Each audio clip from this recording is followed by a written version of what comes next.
नीतीश के भाजपा से अलग होने के बाद बीजेपी को बड़ा झटका लगा है। आपको बता दें कि बीजेपी अगर आज के समय चुनाव होता है तो बुरी तरीके से चुनाव हारेगी। लोकसभा चुनाव के पहले एक एजेंसी ने सर्वे रिपोर्ट जारी किया। इसमें बताया है कि भाजपा बिहार में तेजस्वी यादव के आगे पूरी तरीके से फेल होती दिख रही है। नीतीश कुमार और तेजस्वी यादव की जोड़ी ने जो महागठबंधन बनाया, इस महागठबंधन से बीजेपी यानी अमित शाह, नरेंद्र मोदी सहित पूरे बिहार बीजेपी के जो नेता है वो इस बार मुंह की खा जाएंगे। तेजस्वी यादव, नीतीश कुमार, कांग्रेस सहित 7 दलों का जो गठबंधन है, इससे बिहार में बीजेपी को मुकाबला बहुत कठिन हो गया है।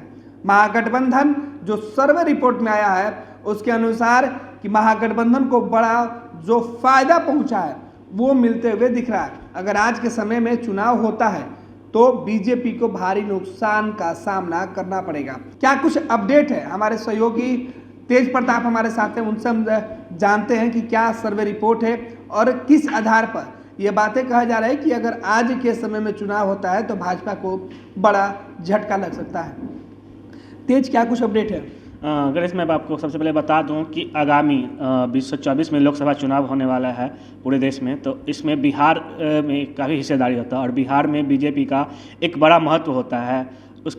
उसी को लेकर सर्वे करवाया गया। इंडिया टुडे और सी ग्रुप का एक सर्वे आया जिसमें यह स्पष्ट हो गया है कि भाजपा इस बार जो है पहले की तरह उसका जादू नहीं चलने वाला है, मोदी फैक्टर जो है वो नहीं चलने वाला है। सर्वे में यह साफ कहा गया है कि भाजपा को इस बार लोकसभा चुनाव में 15 सीटों का नुकसान होने वाला है। मतलब उनका साफ कहना है कि इस बार जो है महागठबंधन की 7 दलें हैं उनको फायदा होने वाला हुआ 40 में से 25 सीटों पर जीत हासिल करने वाली है। गणेश, तो बिल्कुल, तो पिछला लोकसभा का चुनाव था, 40 में से 39 सीट एनडीए के खाते में गई थी। लेकिन अगर इस वक्त सी वोटर और इंडिया टुडे का जो सर्वे रिपोर्ट है उसके अनुसार यह बताया जा रहा है कि सीधे तौर पर जो नुकसान है वो बीजेपी को, एनडीए को लग सकता है।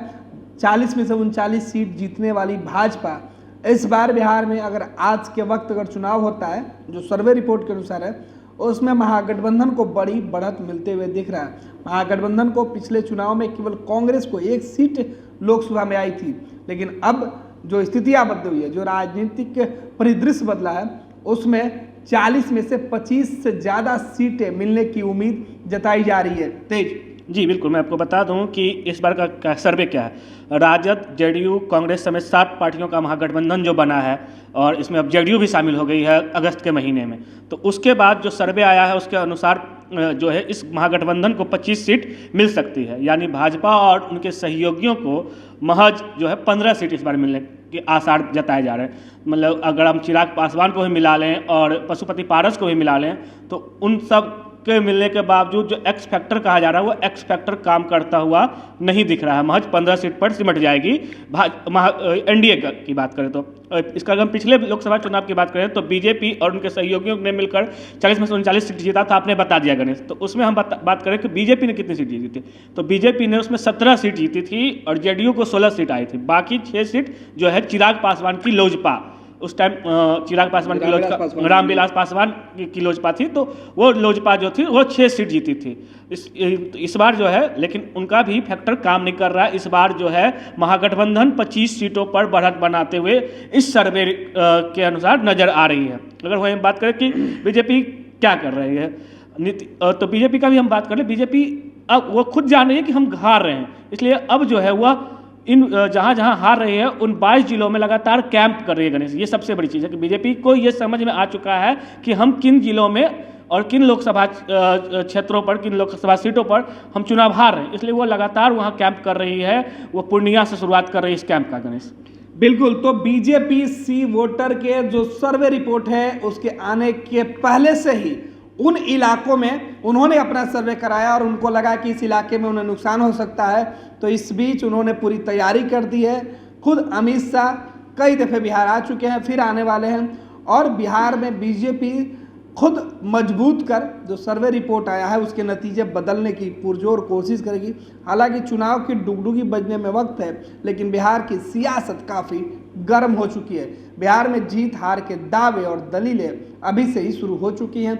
जाहिर सी बात है कि महागठबंधन के पक्ष में जो सर्वे रिपोर्ट आई है उसके बाद नीतीश और तेजस्वी यादव की जोड़ी पर भले ही मुहर लगती हुई दिख रही है, लेकिन असल जो मुकाबला है वो चुनाव के मैदान में होगा। लोकसभा 2024 के पहले जिस तरीके से बिहार में गोलबंदी शुरू हुई है, उसके बाद इसका असर चुनाव पर कितना पड़ता है वो देखना दिलचस्प होगा। हालांकि इंडिया टुडे और सी वोटर का जो रिपोर्ट है, सर्वे रिपोर्ट, वो बिहार को लेकर ही नहीं है, जो अन्य राज्य हैं वहाँ भी बीजेपी को नुकसान बताया जा रहा है इस सर्वे रिपोर्ट में। तो यह देखना दिलचस्प होगा अन्य राज्यों में क्या कुछ रिपोर्ट है, वो भी अपडेट लेते हैं अपने सहयोगी तेज प्रताप। दूसरे राज्यों से क्या कुछ अपडेट है? जी देखिए, अगर हम बात करें बिहार, तो बिहार में बिहार के अलावा जो बीजेपी है वह कर्नाटक और महाराष्ट्र में भी अपनी सीट गंवा रही। महाराष्ट्र में कुछ दिन पहले सरकार बनाई, इसके बावजूद वहाँ जो है उसको हार हो रही है। कर्नाटक में भी हार हो रही है। इंडिया टुडे के अनुसार कर्नाटक में यूपीए को 17 सीट मिल सकती है। गणेश, 17 सीट यूपीए वहाँ जीत रही है। इसके अलावा अगर हम बात करें कि भाई महाराष्ट्र में क्या है, तो महाराष्ट्र में यूपीए सिर्फ 6 सीट ही मिली है। इसका कहना मतलब यूपीए को इस बार महाराष्ट्र में भी यूपीए मतलब कांग्रेस की पार्टी वहाँ भी जो लीड कर जाएगी। लेकिन पिछले चुनाव में कम सीट आई थी, लेकिन इस बार लोकसभा चुनाव में कर्नाटक और महाराष्ट्र में जो है यूपीए लीड करती हुई नजर आ रही है। बिल्कुल। तो कई राज्यों में यूपीए गठबंधन, कांग्रेस सहित जो अन्य गठबंधन जो एक साथ चुनाव लड़ेंगे, जिसकी प्रमुख जो अगुवाई है कांग्रेस को करना है, उसे इस बार जो सर्वे रिपोर्ट फिलहाल जो आई है 2024 के लोकसभा चुनाव के पहले, उसमें बढ़त मिलते हुए दिख रहा है और बीजेपी को कई राज्यों में नुकसान मिलते हुए साफ साफ दिख रहा है।